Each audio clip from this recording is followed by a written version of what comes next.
This order will apply to approximately 1,500 people, sir. So this is January 6th. These are the hostages. Approximately 1,500 for a pardon. Yes. Full pardon. When Trump pardoned 1,500 of these guys,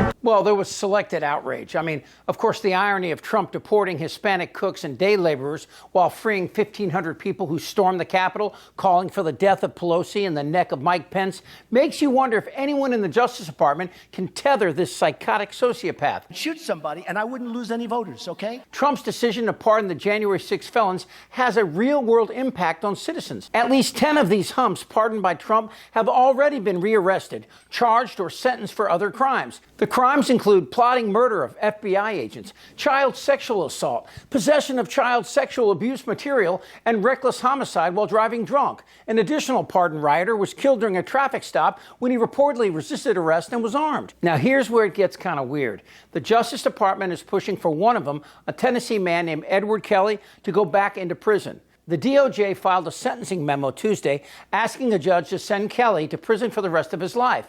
In November, Kelly was convicted of conspiring to murder agents from the FBI and officers with multiple Tennessee law enforcement agencies after they investigated his role in the Capitol attack. Now, this hump is arguing that the pardon that Trump gave him for the January 6 event should apply for this, but prosecutors say bullshit, and they're right. The pardon is for crimes committed, not crimes committed after the pardon. The DOJ says Kelly created a list of specific people he intended to assassinate, including agents from the FBI and the Tennessee Bureau of Investigations, plus local law enforcement. To effectuate his plan, Kelly sought the assistance of others to identify his victims, the patterns of their lives, and to murder them in their offices, homes, and in public places. He allegedly planned to attack the Knoxville FBI office using improvised explosive devices attached to vehicles and drones. And Trump pardoned this guy. So while putting him back in prison seems like the right thing to do, will Trump pardon him again? It's hard to tell. Trump's brain operates in one way. What's in it for me? The truth is,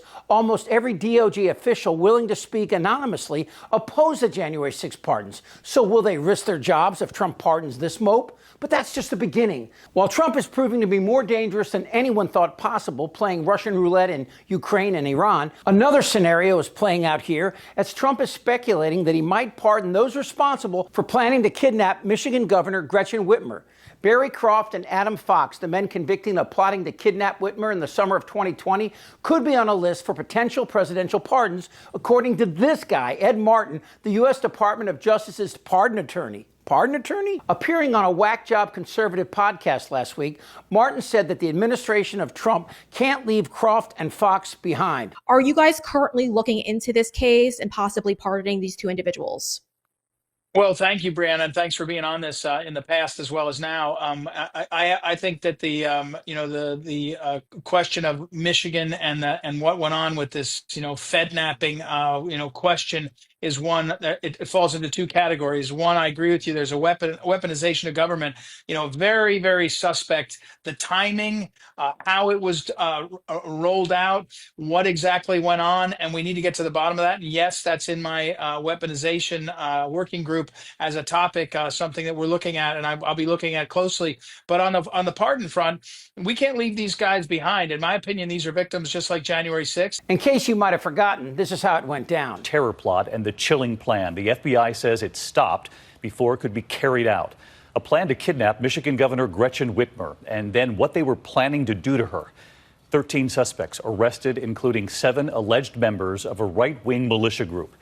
The FBI and state authorities conducting a series of raids in Michigan. Those 13 suspects taken into custody, 7 of them alleged members of that right-wing militia group. Governor Whitmer has been the target of protests since last spring over restrictions aimed to stop the spread of COVID amid one of the early outbreaks. Michigan, of course, a hot spot at the time. Today, Governor Whitmer thanking authorities for protecting her and her family, but went on to talk about white supremacists in this country. And the president, who she pointed out was asked to condemn white supremacists on that debate stage. You'll remember the president saying, stand back and stand by. Our Chief Justice correspondent Pierre Thomas leading us off tonight. The plot nightmarish. Earlier today, Attorney General Dana Nessel was joined by officials from the Department of Justice and the FBI to announce state and federal charges against 13 members of 2 militia groups who were preparing to kidnap and possibly kill me. The FBI and state police seen here raiding a home and detaining an individual took action after the men met this week to exchange tactical gear and to pool their money to allegedly buy explosives. The mission? Attack the governor before Election Day. Authorities claim the planning was months in the making, with the men even going to the governor's vacation home twice to conduct surveillance. Two of the suspects allegedly had a plan to create a diversion. Discussed detonating explosive devices to divert police from the area of the home. This was a highly dangerous group. They were well armed, they were training, they had a plan, and they were prepared to carry out their attack. Now, these guys were convicted on federal charges of planning to kidnap, torture, and kill the governor. That's chilling. I mean, right, who could support that? Will you pardon the people who are accused of conspiring to kidnap Michigan Governor Gretchen Whitmer? I'm going to look at it. I will take a look at it. It's been brought to my attention. I did watch the trial. It looked to me like somewhat of a railroad job. I'll be honest with you. It looked to me like some people said some stupid things. You know, they were drinking, and I think they said stupid things. But I'll take a look at that. And a lot of people are asking me that question from both sides, actually. A lot of people think they got railroaded. A lot of people think they got railroaded. This is our new world. Trump knows he has a militia of white supremacists ready to obey his dark, Machiavellian plans against the very people he was elected to represent.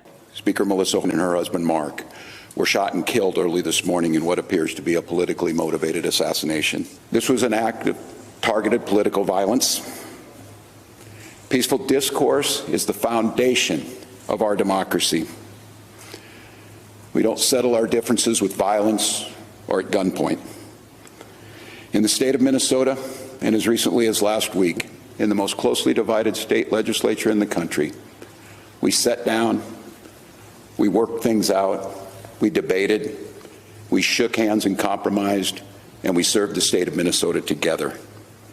We proved that it's possible, even in these politically charged times, to find compromise and adhere to the principles of democracy and civil discourse.